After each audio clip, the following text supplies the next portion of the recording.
Hello दोस्तों, स्वागत है आपका हैप्पी माइंड में। तो हम सुन रहे हैं कार्तिक महात्म्य का 11वां अध्याय। कार्तिक महात्म्य का पूरा अध्याय सुनने के लिए चैनल को सब्सक्राइब कर लीजिए। एक समय जब समुद्र का पुत्र जलंधर अपनी स्त्री वृंदा के सहित असुरों से सम्मानित हो सभा में बैठा था, तभी गुरु शुक्राचार्य वहां पहुंचे, जिनके तेज से सब दिशाएं प्रकाशित हो गई। तब गुरु जी को आता देखकर असुरों सहित सागर पुत्र ने उठकर बड़े आदर से उन्हें प्रणाम किया। तेजस्वी गुरु जी ने जब सबको आशीर्वाद दिया, फिर उनको एक दिव्य आसन पर बैठाकर सब दैत्य भी यथा स्थान पर बैठ गया और सागर पुत्र ने नम्रता से यह प्रश्न किया, हे गुरु जी, राहु का सिर किसने काटा था? आप हमें यह बतलाएं। इस पर श्री शुक्राचार्य जी ने विरोचन पुत्र हिरण्यकशिपु और उसके धर्मात्मा पौत्र का परिचय देकर देवताओं और असुरों द्वारा समुद्र मंथन की संक्षेप में सब कथा कहकर यह बतलाया कि जब समुद्र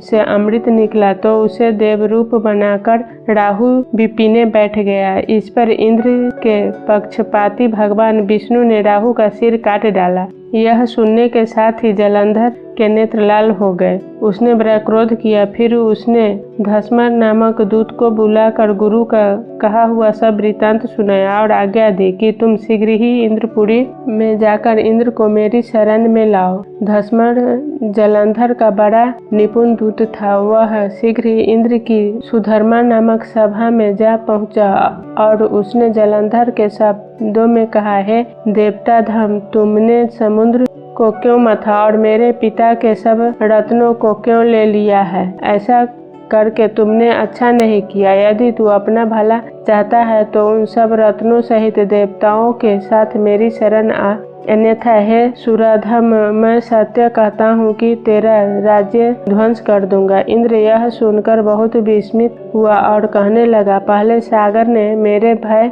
से सब पर्वतों को अपनी कुक्षी में क्यों स्थान दिया और मेरे शत्रु दैत्यों को क्यों रक्षा की?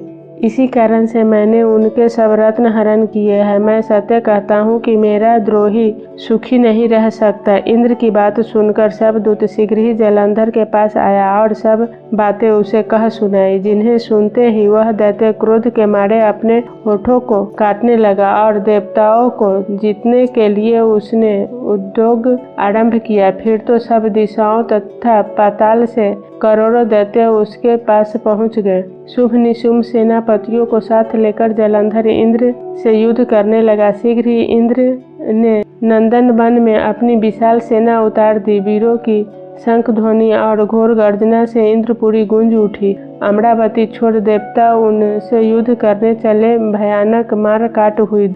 दोनों पक्षों के आचार्य अपने अपने मृतकों को जिलाने लगे। असुरों के आचार्य गुरु शुक्र अपनी मृत संजीवनी विद्या से और देवगुरु बृहस्पति द्रोणागिरी से औषधि लाकर मुर्दों को जिलाते रहे।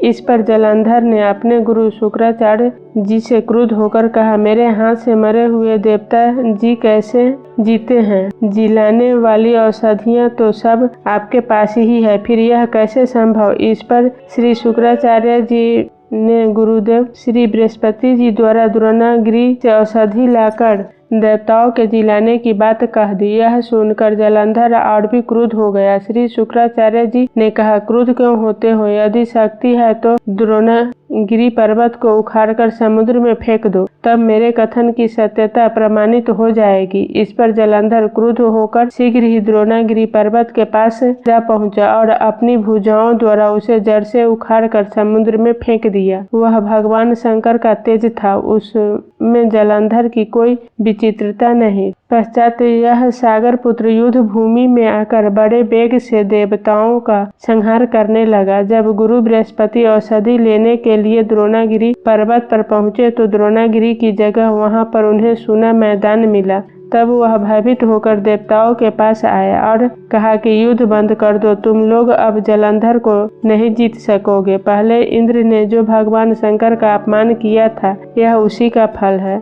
यह सुनकर देवता युद्ध की आशा त्याग अत्यंत ही व्याकुल हो इधर उधर भाग निकले। सिंधु सुत निर्भय होकर अमरावती में प्रविष्ट हो गया। इंद्र आदि सब देवताओं ने गुफाओं में शरण ली।